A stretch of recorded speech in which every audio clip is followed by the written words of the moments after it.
Hello all. Last video में number system में मैंने बाइनरी एडिशन आप लोगों को बताया था और कुछ असाइनमेंट के क्वेश्चंस भी दिए थे। कुछ बच्चों ने किए भी हैं और बच्चों ने किए हैं या नहीं किए हैं मुझे पता नहीं है, क्योंकि आप लोगों ने मुझे फ़ोटोज़ नहीं भेजे। अगर आप उन असाइनमेंट को करते हैं तो आपको उस असाइनमेंट का फ़ोटो क्लिक करके मुझे सेंड करना है, ठीक है। आज मैं आपको इस चैप्टर का लास्ट टॉपिक बताऊंगी, एनकोडिंग स्कीम्स, ठीक है। इसके बाद में इस फर्स्ट यूनिट में एक चैप्टर और रहेगा, बूलियन अलजेब्रा। बहुत इजी चैप्टर है, बहुत छोटा चैप्टर है, उसको इसके बाद स्टार्ट करेंगे। तो स्टार्ट करते हैं। एनकोडिंग स्कीम्स क्या होती है, देखिए। Computers are designed to work internally with numbers. In order to handle characters, we need to choose a number for each character. There are many ways to do this, which are known as encoding schemes. देखिए, computers जो होते हैं वो internally किस पर work करते हैं, वो सिर्फ नंबर्स पे वर्क करते हैं। और नंबर्स की भी बात की जाए तो वो सिर्फ 0 एंड 1 पे वर्क करते हैं, बाइनरी नंबर्स पे करते हैं। लेकिन नंबर्स जो होते हैं उनको इजीली बाइनरी में कन्वर्ट किया जा सकता है, जैसा कि मैंने नंबर सिस्टम में आपको बताया ही है, डेसिमल टू बाइनरी कन्वर्जन, जो कि हमारे लैंग्वेज ट्रांसलेटर करते हैं। लेकिन हम सिर्फ नंबर इनपुट नहीं करते हैं कंप्यूटर में, कई बार प्रोग्रामिंग में या कई बार कुछ चीज़ें ऐसी होती है जहाँ पर हमें करेक्टर्स भी इनपुट करने पड़ते हैं। अब मान के चलिए मुझे दिव्या ही लिखना है कंप्यूटर के अंदर, तो उस दिव्या को कंप्यूटर को समझने के लिए किस में कन्वर्ट करना पड़ेगा, 0-1 में कन्वर्ट करना पड़ेगा। अब अगर वो कोई नंबर होता जैसे डी, तो चलो हम हेक्साडेसिमल नंबर से ले सकते हैं, बट आई, वी, वाई, इनको कैसे कन्वर्ट किया जाएगा। तो एनकोडिंग स्कीम्स क्या होती हैं, कुछ स्टैंडर्ड्स होते हैं जो कि कंप्यूटर्स यूज करते हैं, कुछ प्रोग्रामिंग लैंग्वेजेस यूज करती हैं, जिससे कि करेक्टर्स को, जो स्ट्रिंग होती है, स्ट्रिंग आप समझते हैं क्या होता है। स्ट्रिंग वो होती है जिसे हम सीक्वेंस ऑफ करेक्टर्स बोलते हैं। जैसे दिव्या इज अ स्ट्रिंग, ये एक स्ट्रिंग है, इसमें 5 करेक्टर्स है, डी, आई, वी, वाई, ए, ठीक है। तो स्ट्रिंग अगर आपको इनपुट करना है और स्ट्रिंग को अगर सिस्टम से कुछ काम करवाना है उस पर्टिकुलर वैल्यू के ऊपर, तो उस वैल्यू का बाइनरी में कन्वर्ट होना जरूरी है। तो वो कन्वर्जन इन एनकोडिंग स्कीम्स के थ्रू ही होती है।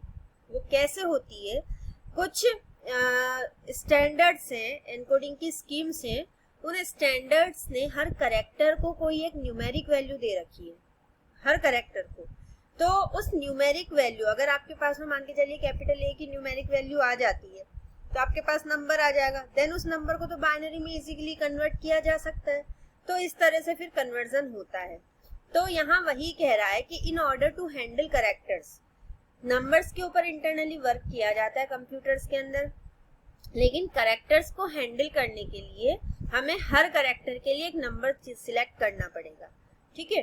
There are many ways to do this, इस काम को करने के लिए बहुत सारे तरीके हैं, उन्हीं तरीकों को एनकोडिंग स्कीम्स कहा जाता है, ठीक है।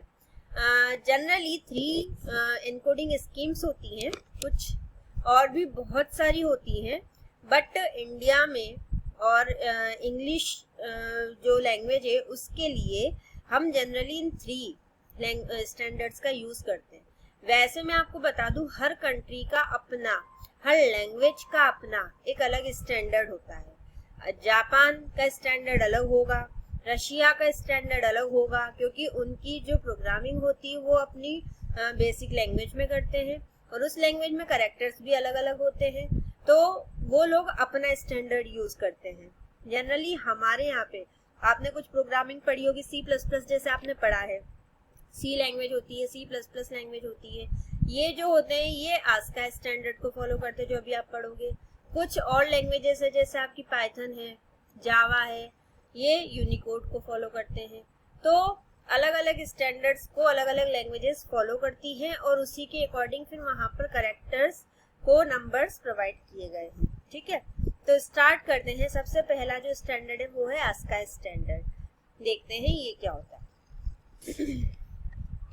It is most common coding system which is used in most micro computers and mini computers.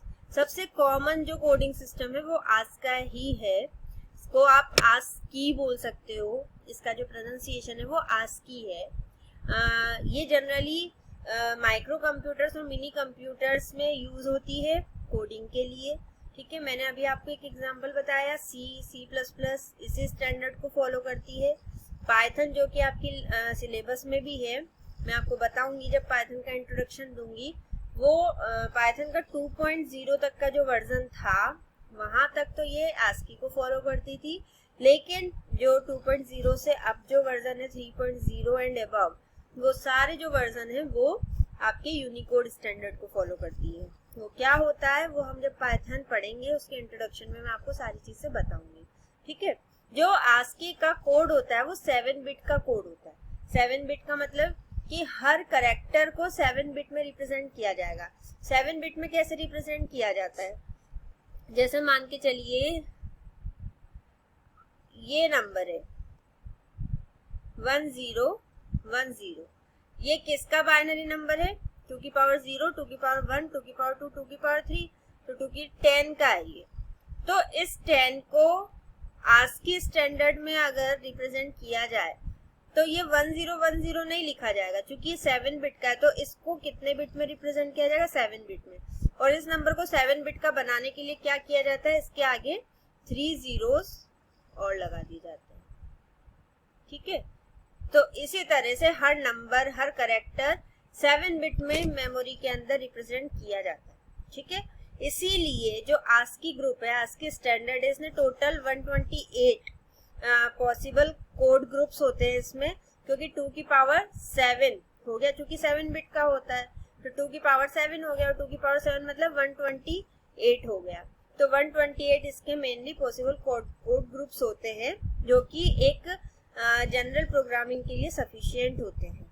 ठीक है, for example ASCII code of A is 65 and small a is 97। वैसे इसकी पूरी एक लिस्ट है, हमें जरूरत नहीं है उसको याद करने की, क्योंकि जब प्रोग्रामिंग पढ़ोगे तो मैं कुछ फंक्शन ही ऐसे बता दूंगी जिन फंक्शन से आप किसी भी कैरेक्टर का आस्की कोड देख सकते हो। ठीक है, किसी भी नंबर पे देख सकते हो कि उसका इंटीजर नंबर वो उसके उस नंबर पे कौन सा कैरेक्टर है आस्की स्टैंडर्ड के अकॉर्डिंग। तो ये सारी चीजें आप देख सकते हो। अब देखिए, जैसे कैपिटल ए का 65 और स्मॉल ए का 97 है। आप देखिए बड़ी एबीसीडी जो होती है छोटी एबीसीडी से छोटी होती है इसके अकॉर्डिंग। ठीक है, तो ऐसे ही जब कैपिटल बी अगर होगा तो वो 66 पे आ जाएगा। कितने पे आ जाएगा, 66 पे। ऐसे कैपिटल सी जो होगा वो 67 पे आ जाएगा, कैपिटल डी 68 पे आ जाएगा। तो ऐसे आप किसी भी कैरेक्टर का आस्की निकाल सकते हो, इंटीजर नंबर निकाल सकते हो। ऐसे स्मॉल ए का 97 होता है, स्मॉल बी का 98 होता है। इसी को आगे आप बढ़ाते चलिए तो आपका नंबर निकलता चलेगा। तब इस स्टैंडर्ड को फॉलो करके हर प्रोग्रामिंग लैंग्वेज में ट्रांसलेशन होता है। जैसे मान के चलिए आपको दिव्या ही इनपुट करना है, तो इस दिव्या को आप तो इनपुट कर देते हैं, लेकिन इसका ट्रांसलेशन कैसे होता है, इसी के थ्रू होता है। कैसे होता है, जैसे DIVY आपने लिखा, तो अब डी का क्या होगा आस्की, क्योंकि कैपिटल ए का 65 है, कैपिटल बी का 66, सी का 67, तो डी का हो गया 68। ऐसे ही IVY का निकल आता है, स्मॉल है ये सारे, तो ये 90 अबव होंगे। अब इसका हर इंटीजर का फिर बाइनरी नंबर निकाला जाता है। 68 का अब चूंकि ये आपके पास न्यूमेरिक वैल्यू आ गई, इसका बाइनरी आराम से निकाल सकते हैं। तो इस तरह से फिर स्ट्रिंग की वैल्यूज को कन्वर्ट किया जाता है। ठीक है, इन स्टैंडर्ड्स को फॉलो करके। तो ये स्टैंडर्ड मोस्टली हर माइक्रो और मिनी कंप्यूटर्स में यूज होते हैं, और मैक्सिमम जो बेसिक प्रोग्रामिंग होती है जैसे C और C++, वहां पर भी कन्वर्जन के लिए इसी स्टैंडर्ड को यूज किया जाता है। ठीक है, ये हुआ आपका आस्की स्टैंडर्ड। नेक्स्ट देखते हैं,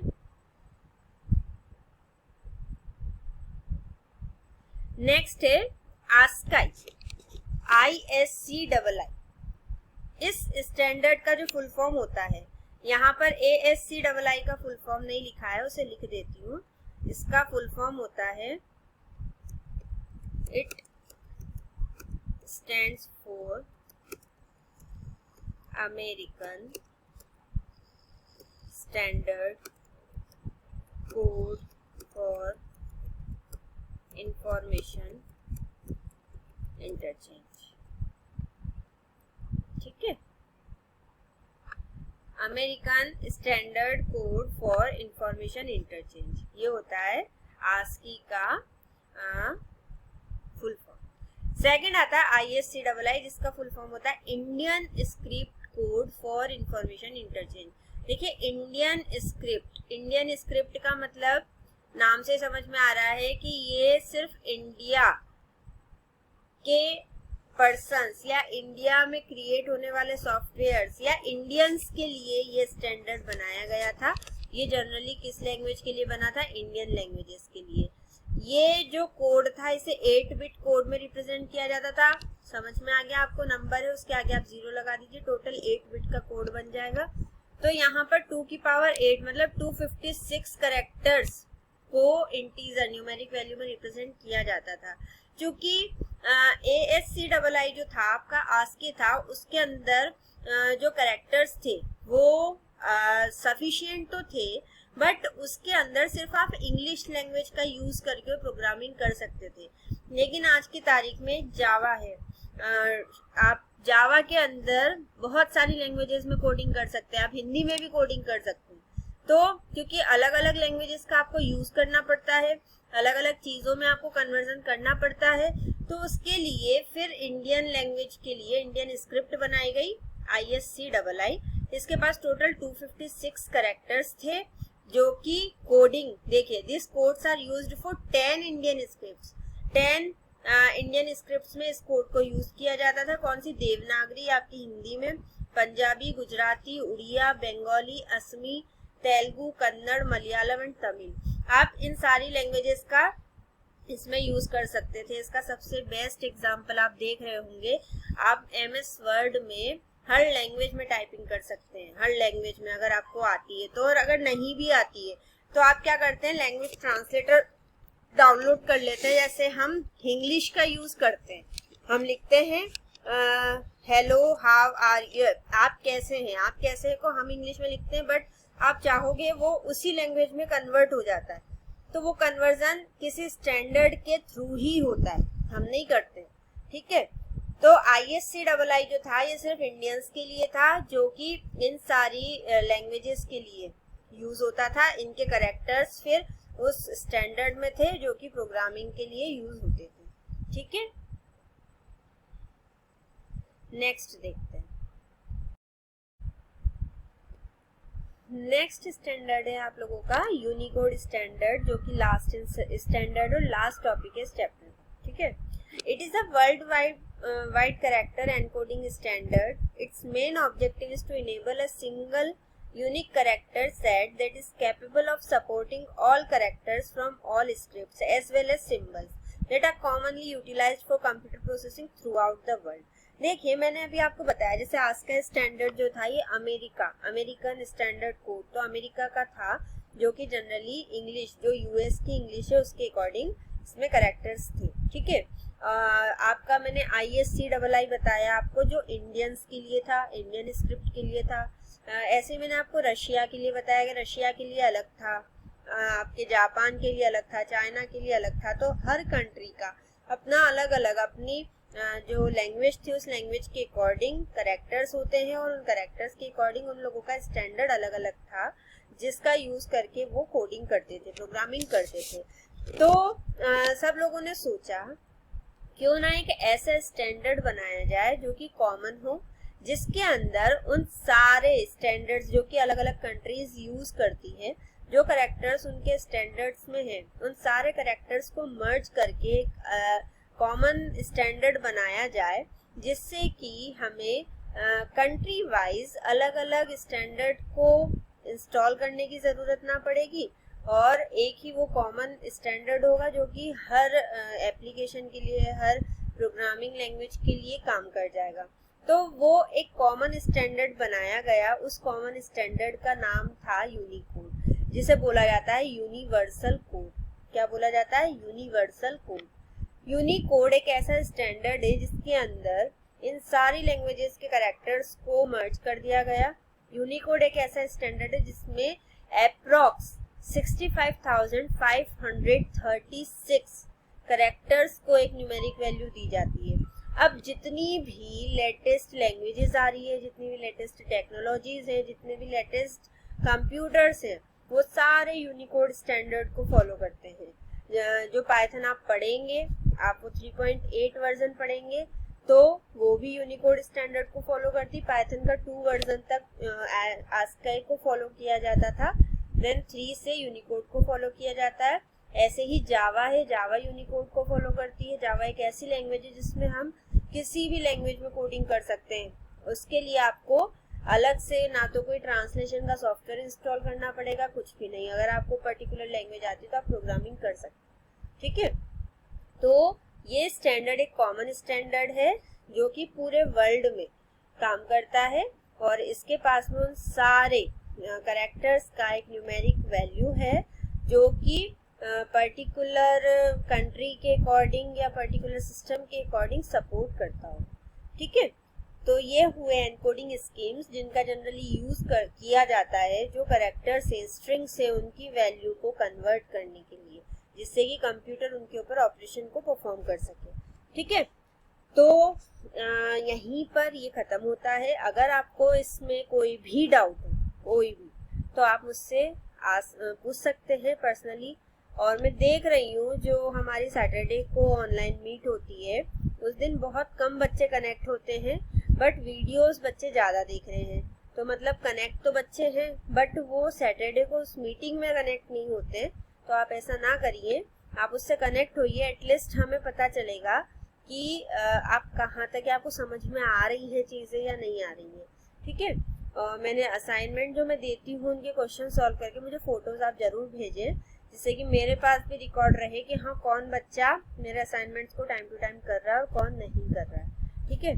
तो एक लास्ट असाइनमेंट और है, इसे आपको करना है सॉल्व और मुझे फ़ोटोज़ भेजनी है, ठीक है। नेक्स्ट वीडियो में मैं बूलियन अलजेब्रा स्टार्ट कर दूंगी। बूलियन अलजेब्रा बहुत इंटरेस्टिंग और बहुत अच्छा चैप्टर है, बहुत जल्दी हो जाएगा, छोटा ही है, तो नेक्स्ट वीडियो से स्टार्ट हो जाएगा, ठीक है। और इसके अलावा कोई भी डाउट होता है तो आप मुझसे पर्सनली पूछ सकते हैं।